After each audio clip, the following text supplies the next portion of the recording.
Hello, ഇന്ന് നമ്മൾ നാട്ടുരുചിയിൽ ഇപ്പോഴത്തെ ട്രെൻഡിങ് ആയ മാഞ്ഞാലി ബിരിയാണിയാണ് റെഡിയാക്കിയെടുക്കുന്നത്. തലശ്ശേരി കണ്ണൂർ ഭാഗത്തൊക്കെ തലശ്ശേരി ബിരിയാണി എങ്ങനെയാണോ അതേപോലെ തന്നെയാണ് എറണാകുളം ഭാഗത്തുള്ളവർക്ക് മാഞ്ഞാലി ബിരിയാണി.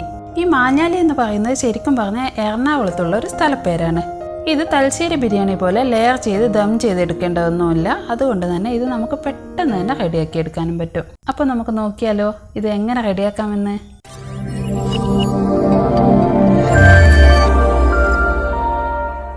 ആദ്യം തന്നെ നമുക്ക് ഇതിലേക്ക് ആവശ്യമായ ചിക്കൻ ഒന്ന് മാരിനേറ്റ് ചെയ്യാം. അതിനായി 750 ഗ്രാം ചിക്കനാണ് ഞാനിവിടെ എടുത്തിരിക്കുന്നത്. അത് നമുക്ക് ഒരു ബൗളിലേക്ക് ചേർത്ത് അതിലേക്ക് 3/4 ടീസ്പൂൺ മഞ്ഞൾപ്പൊടിയും 1 ടീസ്പൂൺ ഉപ്പും 1 ടേബിൾ സ്പൂൺ നാരങ്ങാനീരും ചേർത്ത് കൊടുക്കാം. ഇത് കൈകൊണ്ട് നന്നായി തിരുമ്മി ഒന്ന് യോജിപ്പിച്ച് കൊടുക്കാം. ഇത് മിനിമം ഒരു അരമണിക്കൂറെങ്കിലും റെസ്റ്റ് ചെയ്യാൻ വെക്കണം. ഞാനിപ്പോൾ ഇത് 1 മണിക്കൂറോളം ഇവിടെ വെച്ചിട്ടുണ്ട്. ഇനി ഇത് നമുക്കൊന്ന് വേവിച്ചെടുക്കണം. അതിനുവേണ്ടി ഒരു പാനിലേക്ക് നമുക്കിത് മാറ്റിക്കൊടുക്കാം. കൂടെ വേവിക്കാൻ ആവശ്യമായ 1 കപ്പ് വെള്ളവും ചേർക്കാം.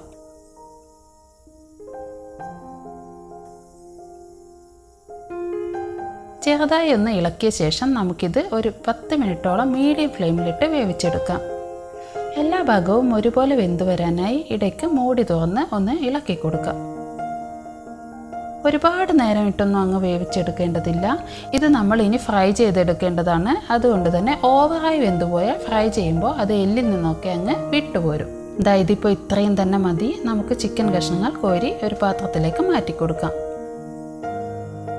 ഈ ചിക്കൻ വേവിച്ച ഈ സ്റ്റോക്ക് കളയേണ്ടതില്ല. ഇത് നമുക്ക് മസാല റെഡിയാക്കുമ്പോൾ ഉപയോഗിക്കാനുള്ളതാണ്. ഇതും നമുക്കങ്ങ് മാറ്റി വയ്ക്കാം. ഇനി നമുക്ക് ഈ ചിക്കൻ ഒന്ന് ഫ്രൈ ചെയ്തെടുക്കണം. അതിനുവേണ്ടി ഒരു പാനിലേക്ക് 4-5 ടേബിൾ സ്പൂൺ എണ്ണ ഒഴിച്ചു കൊടുക്കാം. ഇതിലേക്ക് ചിക്കൻ പീസസ് ചേർത്ത് കൊടുക്കാം. എന്നിട്ട് ഓരോ സൈഡും ഒരു 6-7 മിനിറ്റ് ഷാലോ ഫ്രൈ ചെയ്തെടുക്കാം. ഒരുപാട് നേരം ഇട്ട് അങ്ങ് മൊരിയിച്ചെടുക്കേണ്ടതില്ല. ചിക്കൻ പീസസ് ഒക്കെ വല്ലാതെ അങ്ങ് ഹാർഡായി പോകും. ഇതുപോലെ ചെറുതായി ഒന്ന് കളർ മാറി വരുമ്പോൾ നമുക്കിത് കോരി മാറ്റാം. ഇനി നമുക്ക് ഇതേ എണ്ണയിൽ തന്നെ മസാല റെഡിയാക്കിയെടുക്കാം. അതിനുവേണ്ടി 2 ടേബിൾ സ്പൂൺ ഇഞ്ചി വെളുത്തുള്ളി ചതച്ചത് ചേർത്ത് കൊടുത്ത് അതിൻ്റെ പച്ചമണമൊക്കെ ഒന്ന് മാറി വരുന്നത് വരെ വഴറ്റിക്കൊടുക്കാം. ഒരു മീഡിയം വലുപ്പത്തിലുള്ള ഇഞ്ചിയും 8 അല്ലിയോളം വെളുത്തുള്ളിയും മിക്സിയിൽ ഒന്ന് ക്രഷ് ചെയ്താണ് ഞാനിവിടെ എടുത്തിരിക്കുന്നത്. ഇതിൻ്റെ പച്ചമണമൊക്കെ മാറി വന്നാൽ നമുക്ക് 2 പച്ചമുളക് കീറിയതും കുറച്ച് കറിവേപ്പിലയും കൂടെ കുറച്ച് മല്ലിയിലയും ഒപ്പം 3 വലിയ സവാള ഇതുപോലെ തിൻ സ്ലൈസസായി കട്ട് ചെയ്തതും ചേർത്ത് കൊടുക്കാം. 3/4 ടീസ്പൂൺ ഉപ്പ് കൂടെ ചേർത്ത് സവാള ചെറുതായി ഒന്ന് കളർ മാറി തുടങ്ങുന്നത് വരെ ഒന്ന് വഴറ്റിക്കൊടുക്കാം. ഇനി നമുക്ക് ഇതിലേക്ക് നന്നായി പഴുത്ത ഒരു വലിയ തക്കാളി അരിഞ്ഞത് ചേർക്കാം. ഇത് ചെറുതായി ഒന്ന് വഴറ്റിയ ശേഷം നമുക്ക് ഇതിലേക്കുള്ള മസാലപ്പൊടികൾ ചേർത്ത് കൊടുക്കാം. 1/4 ടീസ്പൂൺ മഞ്ഞൾപ്പൊടി, 1 ടീസ്പൂൺ കാശ്മീരി മുളക് പൊടി, 1/2 ടീസ്പൂൺ സാദാ മുളക് പൊടി, 1 ടീസ്പൂൺ മല്ലിപ്പൊടി എന്നിവയാണ് ചേർത്ത് കൊടുക്കുന്നത്. നമ്മൾ സാധാരണ തലശ്ശേരി ബിരിയാണിയിൽ മസാല തയ്യാറാക്കുമ്പോൾ മുളക് പൊടി ചേർക്കാറില്ലല്ലോ. നല്ലൊരു കളറിന് വേണ്ടിയാണ് കാശ്മീരി മുളക് പൊടി ചേർക്കുന്നത്. നിങ്ങളുടെ കയ്യിൽ കാശ്മീരി മുളക് പൊടി ഇല്ലെങ്കിൽ 1/2 ടീസ്പൂണിന് പകരം 3/4 ടീസ്പൂൺ സാദാ മുളക് പൊടി ചേർത്താൽ മതി. ഈ മസാലപ്പൊടികളുടെ പച്ചമണം മാറുന്നത് വരെ ഒന്ന് വഴറ്റിയ ശേഷം ഇത് നമുക്ക് 5 മിനിറ്റോളം മൂടി വെച്ച് വേവിക്കാം. ഇപ്പോൾ തക്കാളിയൊക്കെ നന്നായി വെന്ത് വന്നിട്ടുണ്ട്. ഇനി ഇതിലേക്ക് നമ്മൾ മാറ്റി വെച്ച 1/2 കപ്പോളം ചിക്കൻ വേവിച്ച വെള്ളം ചേർത്ത് കൊടുക്കാം. ഇത് ചേർക്കുമ്പോൾ മസാലയ്ക്ക് നല്ലൊരു ഫ്ലേവർ കിട്ടും. ഈ ചിക്കൻ വേവിച്ച വെള്ളത്തിൽ നിന്നും ഞാൻ 2-3 ടേബിൾ സ്പൂൺ മാറ്റി വെച്ചിട്ടുണ്ട്. അത് നമുക്ക് റൈസ് തയ്യാറാക്കുമ്പോൾ ഉപയോഗിക്കാം. ഇനി ഇതിലേക്ക് 1/2 കപ്പ് വെള്ളം കൂടെ ഒഴിച്ചു കൊടുക്കാം.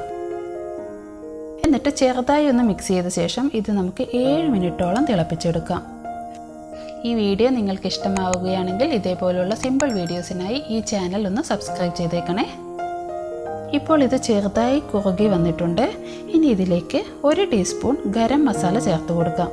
ഇത് ഞാൻ വീട്ടിൽ തന്നെ പൊടിച്ചെടുത്ത ഗരം മസാലയാണ്. പട്ട, ഗ്രാമ്പൂ, ജാതിക്ക, ജാതിപത്രി, പെരുംജീരകം എന്നിവ ചെറുതായി ഒന്ന് ചൂടാക്കിയ ശേഷം മിക്സിയിൽ ഫൈനായി പൊടിച്ചെടുത്തതാണ് ഇത്. ഇതിലേക്ക് ഇനി ചതച്ചെടുത്ത 2 ഏലക്കായ കൂടെ ചേർക്കാം. നിങ്ങൾ ഗരം മസാല തയ്യാറാക്കുമ്പോൾ അതിൽ ഏലക്ക ചേർത്തതാണെങ്കിൽ ഇങ്ങനെ സെപ്പറേറ്റായി ചേർക്കേണ്ടതില്ല. കുറച്ച് കറിവേപ്പിലയും കുറച്ച് മല്ലിയിലയും കൂടെ ചേർത്ത് കൊടുക്കാം.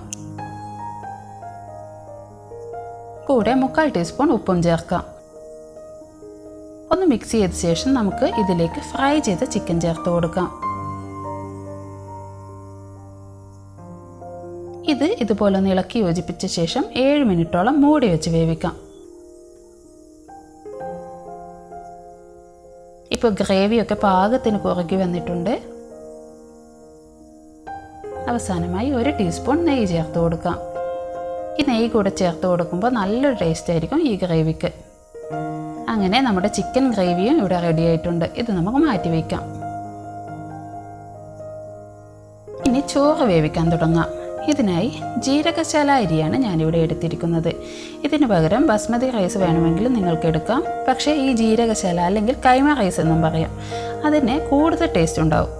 2 കപ്പ് കൈമ റൈസ് നന്നായി കഴുകി വൃത്തിയാക്കിയ ശേഷം അരമണിക്കൂറോളം കുതിർത്ത് വയ്ക്കണം. അരമണിക്കൂറിന് ശേഷം വെള്ളം മുഴുവനായും അരിച്ച് മാറ്റി വയ്ക്കാം. അങ്ങനെ വെള്ളമൊക്കെ അരിച്ച് മാറ്റി വെച്ച റൈസാണിത്. ഇനി ചോറ് തയ്യാറാക്കാനായി നമുക്കൊരു പാനിലേക്ക് 3 ടേബിൾ സ്പൂൺ നെയ്യും കൂടെ 3 ടേബിൾ സ്പൂൺ ഓയിലും ചേർത്ത് കൊടുക്കാം. ഞാനിവിടെ വെളിച്ചെണ്ണയാണ് ചേർത്ത് കൊടുത്തിരിക്കുന്നത്.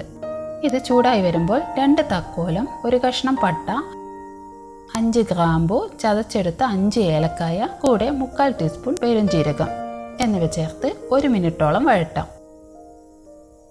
അതിലേക്ക് ഒരു ചെറിയ സവാള കനം കുറച്ചരിഞ്ഞതും, 1 കഷ്ണം ക്യാരറ്റ് ഇതേപോലെ നീളത്തിൽ അരിഞ്ഞതും, 1 പച്ചമുളക് അരിഞ്ഞതും ചേർക്കാം. നിങ്ങൾക്ക് വേണമെങ്കിൽ നല്ല പഴുത്ത പൈനാപ്പിളും ഇതേപോലെ അരിഞ്ഞ് ചേർക്കാം. ഞാൻ ഇതിൽ ചേർത്തിട്ടില്ല. ഇത് ചെറുതായി ഒന്ന് വഴറ്റി കൊടുക്കാം. കളർ വല്ലാതെ അങ്ങ് മാറാനൊന്നും നിൽക്കണ്ട. ചെറുതായി ഒന്ന് വഴറ്റിയ ശേഷം നമുക്ക് ഇതിലേക്ക് അരി വേവിക്കാൻ ആവശ്യമായ വെള്ളം ഒഴിച്ചു കൊടുക്കാം. 1 കപ്പ് അരിക്ക് 1.5 കപ്പ് വെള്ളം എന്ന അളവിലാണ് ഞാനിവിടെ എടുത്തിരിക്കുന്നത്. ഇതിപ്പോൾ 2 കപ്പ് അരി ഉള്ളത് കൊണ്ട് തന്നെ 3 കപ്പ് വെള്ളമാണ് ചേർത്ത് കൊടുക്കുന്നത്. നല്ല തിളച്ച വെള്ളമാണ് ഞാനിവിടെ ഒഴിച്ചു കൊടുക്കുന്നത്. ഇതിലേക്ക് അല്പം കറിവേപ്പിലയും അല്പം മല്ലിയിലയും ചേർത്ത് കൊടുക്കാം. 1 ടീസ്പൂൺ ഉപ്പും ചേർക്കാം. അരി വെന്ത് വരുമ്പോൾ തമ്മിൽ ഒട്ടിപ്പിടിക്കാതിരിക്കാനായി 1 ടേബിൾ സ്പൂൺ ലെമൺ ജ്യൂസ് കൂടെ ചേർത്ത് കൊടുക്കാം. നന്നായി ഒന്ന് യോജിപ്പിച്ച ശേഷം നമ്മൾ നേരത്തെ കഴുകി വെള്ളം വാർത്ത് വെച്ച അരി കൂടെ ചേർത്ത് കൊടുക്കാം. ഈ ഒരളവിൽ 4 പേർക്ക് കഴിക്കാനുള്ള ബിരിയാണിയാണ് ഉണ്ടാവുക. നിങ്ങൾക്ക് കൂടുതൽ പേർക്ക് കഴിക്കാനാണ് തയ്യാറാക്കുന്നതെങ്കിൽ ഇൻഗ്രീഡിയൻസ് എല്ലാം അതിനനുസരിച്ച് അഡ്ജസ്റ്റ് ചെയ്ത് കൊടുത്താൽ മതി. ഇനി നമുക്ക് ഇതിൻ്റെ ഉപ്പൊന്ന് ചെക്ക് ചെയ്യാം. ഉപ്പ് ഇപ്പോൾ ഒരല്പം കുറവാണ്. അതുകൊണ്ട് ഞാൻ കുറച്ച് ഉപ്പ് കൂടെ ചേർത്ത് കൊടുക്കുന്നുണ്ട്. ഇതിപ്പോൾ ചെറുതായി തിളച്ച് വന്നിട്ടുണ്ട്. ഇനി നമുക്ക് ചെറിയ തീയിലിട്ട് ഇത് മൂടി വെച്ച് വേവിച്ചെടുക്കാം. ഇടയ്ക്ക് ചെറുതായി ഒന്ന് ഇളക്കി കൊടുത്ത ശേഷം വീണ്ടും മൂടി വയ്ക്കാം.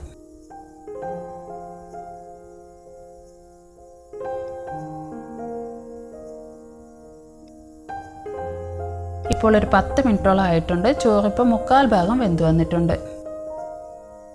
ഇനി ഇതിലേക്ക് ഞാൻ നേരത്തെ ചിക്കൻ വേവിച്ച വെള്ളത്തിൽ നിന്നും 2-3 ടേബിൾ സ്പൂൺ മാറ്റി വെച്ചിരുന്നു എന്ന് പറഞ്ഞില്ലേ, അത് ചേർത്ത് കൊടുക്കാം. ഒരു കളറിനും പിന്നെ ഒരു ടേസ്റ്റിനും വേണ്ടിയാണ് ഇത് ചേർക്കുന്നത്. ഇതിന് പകരം പാലിൽ കുങ്കുമപ്പൂ കുതിർത്ത് വേണമെങ്കിൽ അതും ചേർക്കാം. ഇത് ഒരു 5 മിനിറ്റോളം വീണ്ടും മൂടി വെച്ച് ചെറിയ തീയിൽ വേവിക്കാം. ഇപ്പോൾ ചോറ് പാകത്തിന് വെന്ത് വന്നിട്ടുണ്ട്.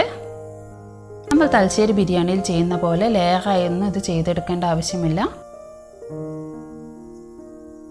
നമുക്ക് കുറച്ച് നെയ്യിൽ സവാളയും കാഷ്യൂ നട്ട്സും റേസിൻസും ഒക്കെ വറുത്തെടുത്തത് ചേർത്ത് ഇതൊന്ന് ഗാർണിഷ് ചെയ്യാം.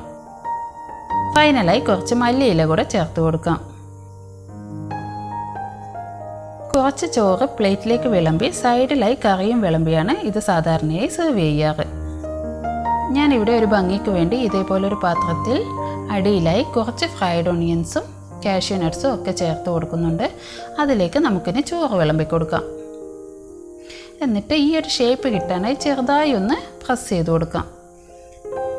ഇത് നമുക്കൊരു പ്ലേറ്റിലേക്ക് പകർത്താം.